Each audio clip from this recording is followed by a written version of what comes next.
ओम नमः शिवाय। भक्तों मैं आपको बता दूं कि आप जितना मर्जी देवताओं के आगे नाक रगड़ लेना, जितना मर्जी पूजा कर लेना, जितना मर्जी भोग देवताओं को दे देना और जितना मर्जी आप मंत्र जाप कर लेना, अगर आपने अपने इन तीन देवताओं का भोग नहीं दिया, इन तीन देवताओं को नहीं पूजा और इन देवताओं को खुश नहीं किया, तो आपके पास देवताओं की शक्तियाँ कभी भी नहीं आ सकती।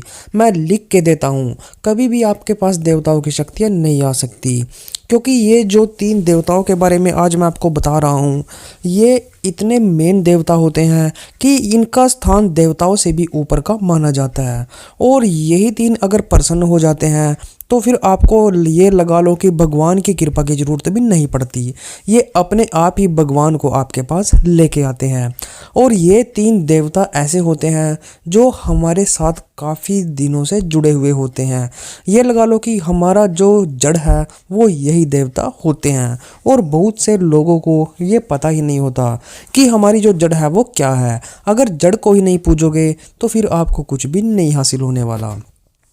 तो कौन से हैं वे देवता, जानने के लिए आप इस वीडियो को लास्ट तक ज़रूर देखें और कैसे उनकी पूजा करनी है ये सब मैं आपको इसी वीडियो में बताने वाला हूँ।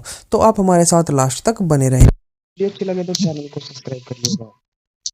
तो भक्तों जान लीजिए कि वो कौन से तीन देवता हैं जो भगवान से भी ऊपर के बताए गए हैं। तो इनमें जो सबसे पहला आता है वो आते हैं हमारे पितर देवता। हमारे जो पितर देवता होता है उनके जो स्थान होता है वो और देवताओं से भी ऊपर का स्थान होता है। यही कहा जाता है कि पितर देव देवताओं के देव से भी ऊपर का होता है। यह हमारे बड़े बुजुर्ग ही होते हैं जो हमारी फैमिली में या तो अकाल मृत्यु से मर जाते हैं या कोई भी ऐसी वैसी मौत से मर जाते हैं। जो कुंवारे होते हैं फिर उनके पितर बनते हैं और पितर बनने के बाद उनकी पूजा की जाती है। ये जो पितर होते हैं ये हमारी हर पल सहायता करते हैं। असल में पितरों का जो स्थान होता है वो हमारे घर का जो मेन दरवाज़ा होता है उसके बाहर होता है। और ये वहाँ पर एक डंडा लेके खड़े रहते हैं ताकि कोई भी नेगेटिव एनर्जी अगर आए या कोई भी ऐसी ऊपरी हवा, कोई भी ऐसा वैसा भूत प्रेत अगर हमारे घर में आए तो पितरदेव उनको बाहर ही रोक लेते हैं, जिसके कारण हमारे घर में कोई ऐसा वैसा कांड भी नहीं हो पाता। कई बार तो कोई जो सियाना सप्टा होता है, जो ओझे बाबू होते हैं, जो तांत्रिक क्रियाएं करते हैं, तो वो भी हमारे घर में कोई ऐसी शक्ति भेज देते हैं तो पितरों के कारण ही वो शक्ति रुकती है। लेकिन कई बार तांत्रिक इतने तेज होते हैं कि जैसे कोई हमारे पास क्रिया कराएगा तो करवाने वाला हमारा अपना ही होता है, जिसके कारण उस तांत्रिक को सारी डिटेल हमारी पता चल जाती है क्योंकि वो सब बता देता है। तो उसको ये भी पता हो जाता है कि इनके घर में कितने पितर हैं और कौन कौन से पितर हैं और कैसे उनको बांधना है। तो वो सबसे पहले पितरों को बांध देता है तो तभी पितर बेबस हो जाते हैं। नहीं तो पितर जो है वो कभी भी किसी भी नेगेटिव एनर्जी को हमारे घर में अंदर घुसने नहीं देते। इतने मजबूत पितरों का स्थान माना गया है। दूसरा, अगर आपकी कुल देवी का भी हमारे जीवन में काफ़ी खास स्थान माना गया है। हमारी जो कुल देवी है या तो हमारी कुल देवी होती है या कुल देवता होता है, तो ये जो होते हैं इनका स्थान भी हमारे घर में काफ़ी ऊंचा माना गया है। अगर हम अपनी कुल देवी को नहीं मनाते, उसको पूजना छोड़ देते हैं या फिर उसका भोग प्रसाद नहीं देते, साल 6 महीने में वहाँ नहीं जाते, जैसे हमारी कुल देवी होती है वो ऐसे है जैसे हमारी कुलदेवी शाकुंभरा देवी है तो वो हमसे 100 किलोमीटर की दूरी पर है, तो हम हर 6 महीने में वहाँ या फिर 1 साल में वहाँ पर ज़रूर जाते रहते हैं। अगर हम उनको भूल जाएं, उनका भोग प्रसाद ना दें, उनको कुछ भी ना करें तो फिर वो हमारे घर से मुंह मोड़ लेगी। और अगर कुल देवी या कुल देवता घर से मुंह मोड़ लेता है तो उस घर के तो फिर नाश होना संभव है। इसलिए जो दूसरा देवता होता है वो हमारी कुल देवी या कुल देवता होता है।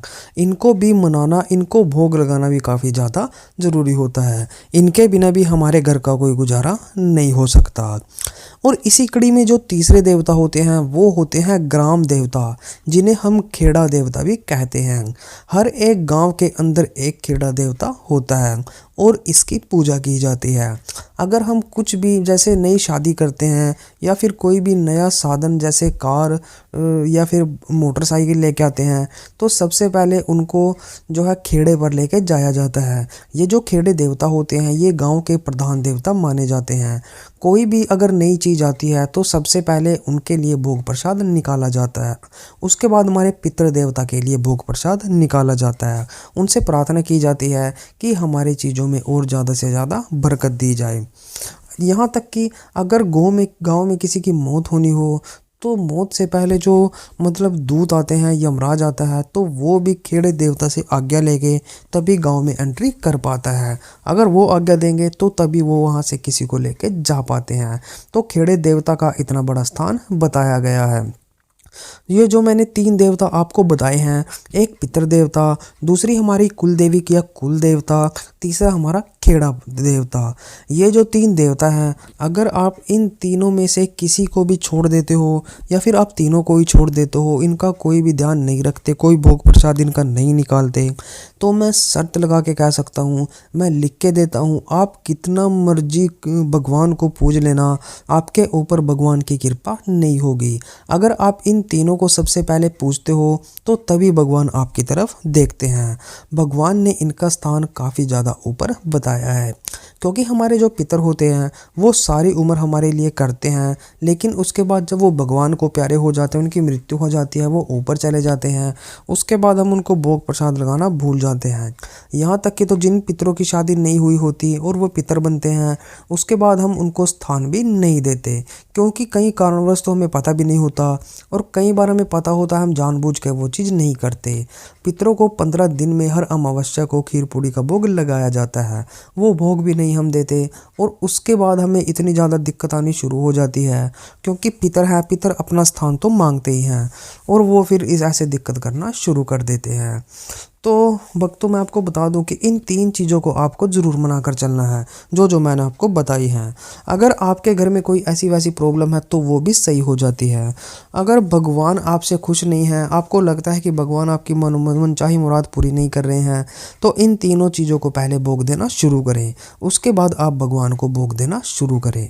आपके काम ऐसे बन जाएंगे चुटकियों में, आपको पता भी नहीं चलेगा। जी हाँ, तो भक्तों, वीडियो अच्छी लगे वीडियो को लाइक करें और हमारे चैनल को अभी से सब्सक्राइब कर दें, और भी अच्छी वीडियोस के लिए आप हमारे साथ बने रहें। तो चलिए भक्तों, मिलते हैं हमारी एक न्यू वीडियो के साथ। तब तक के लिए ओम नमः शिवाय, ओम नमः शिवाय, ओम नमः शिवाय।